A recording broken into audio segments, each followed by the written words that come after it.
Assalamualaikum warahmatullahi wabarakatuh. Hai Sobat Podcast, perkenalkan saya Vika Fabridayanti dari anggota Infocom.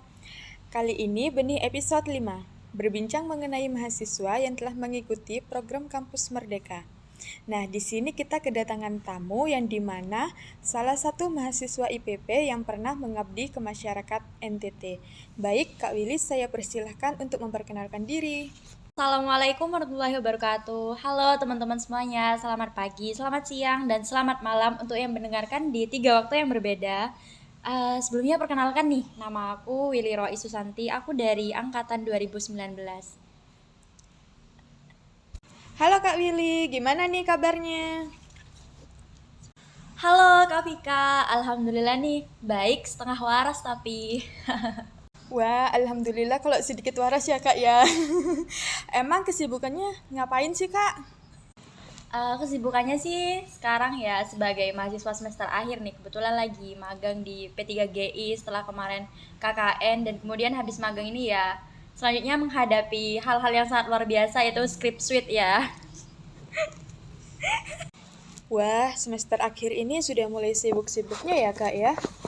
Oh iya Kak, ngomong-ngomong awal mula bisa mengikuti kampus Merdeka ini gimana sih Kak? Jadi gini Kak Vika, awalnya tuh aku lihat di Instagram Kampus Merdeka. Nah, di situ tuh kebetulan lagi mempromosikan program baru, yaitu Pejuang Muda X Kemensos. Nah, jadi Kemendikbud kerjasama sama Kementerian Sosial bikin program pengabdian masyarakat ke daerah-daerah di seluruh Indonesia. Dan itu menyangkut seluruh mahasiswa di Indonesia. Kayak gitu Kak Vika.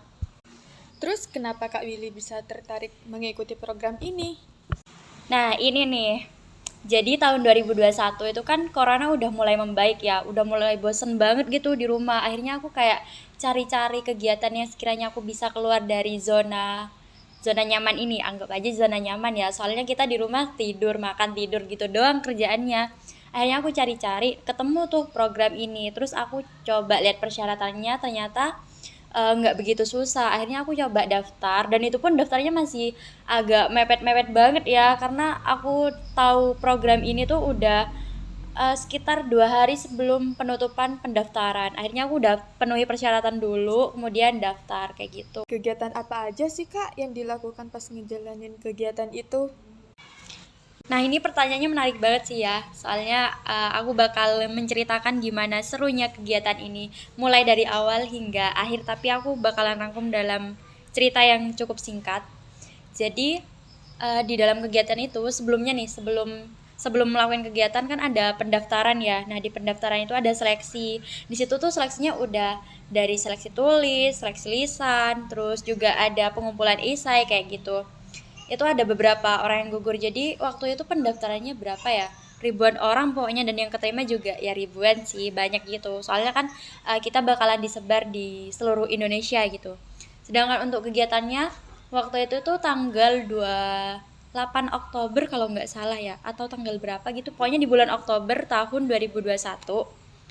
eh aku berangkat dari sini sendirian. Enggak sih, enggak sendirian. Jadi titik kumpulnya di UNED, terus ke Surabaya, habis itu ke daerah masing-masing buat kita mengabdi ya, itu baru sendirian.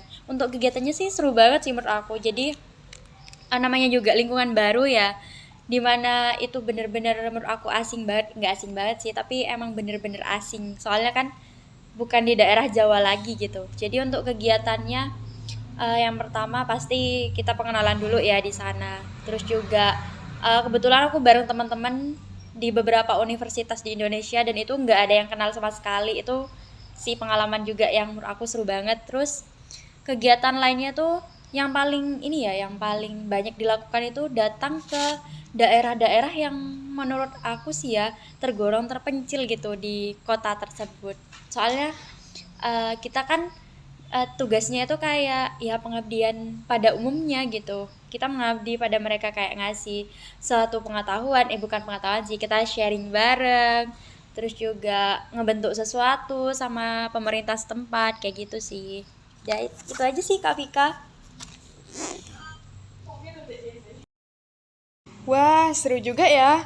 Pengalaman apa sih Kak yang nggak bisa dilupain? Banyak banget sih Kak Vika pengalaman yang nggak bisa dilupain. Soalnya Menurut aku ya, program ini tuh bener-bener ngebuat aku bergerak gitu sebagai di mana aku sebagai mahasiswa rebahan ya, yang cuman kuliah makan tidur selama 2 tahun semenjak corona. Untuk pengalaman yang paling nggak bisa aku lupain sih ini ya. Di sana itu ketemu sama manusia-manusia hebat, manusia-manusia yang keren banget menurut aku. Soalnya kan teman-temanku ada 9 orang nih, 10 orang sama aku. Itu mereka dari universitas-universitas yang ternama sih ya. Dari UI, Undip, terus dari Umikom, dari UI juga ada. Nah, di sana kita ngumpulin kepala gitu. Dalam 10 kepala itu, kita nyatuin pendapat itu bener-bener jadi suatu pengalaman berharga sih buat aku. Aku banyak belajar dari mereka gimana cara memanage waktu, ngolah emosi. Terus nih Kak Vika, pengalaman terseru yang kedua yang nggak bisa dilupakan. Nah, itu ketemu sama orang-orang asli daerah sana.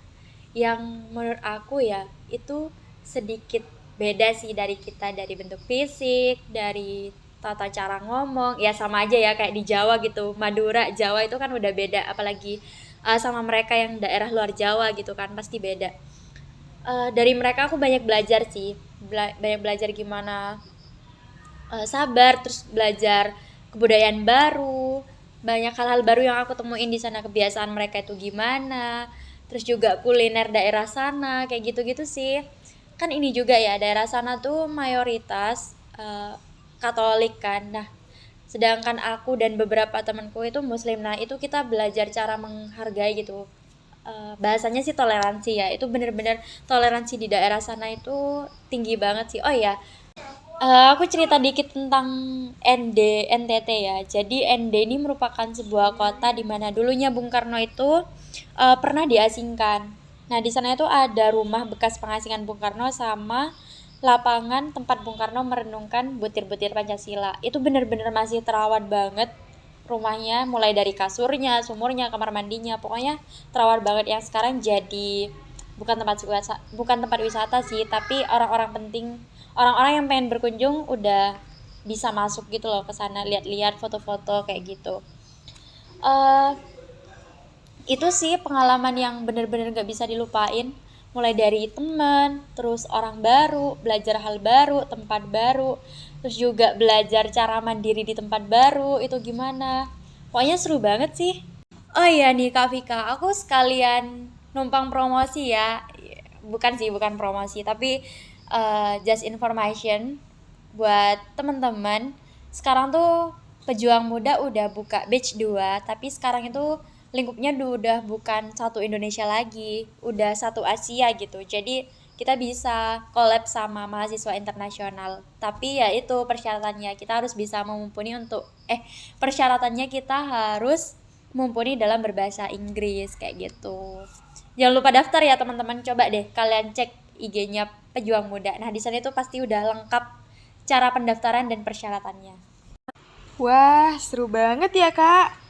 BTW, terima kasih Kak Willy sudah berkenan untuk mengisi podcast ini.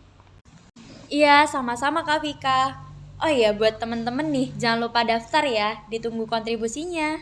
Nah, Sobat Himapta atau pendengar setiap podcast, semoga dari pengalaman Kak Willy ini bisa menjadi motivasi bagi teman-teman semuanya yang ingin mengikuti program Kampus Merdeka ini. Semangat! Baiklah, podcast kali ini saya akhiri dan undur diri. Terima kasih semuanya. Wassalamualaikum warahmatullahi wabarakatuh.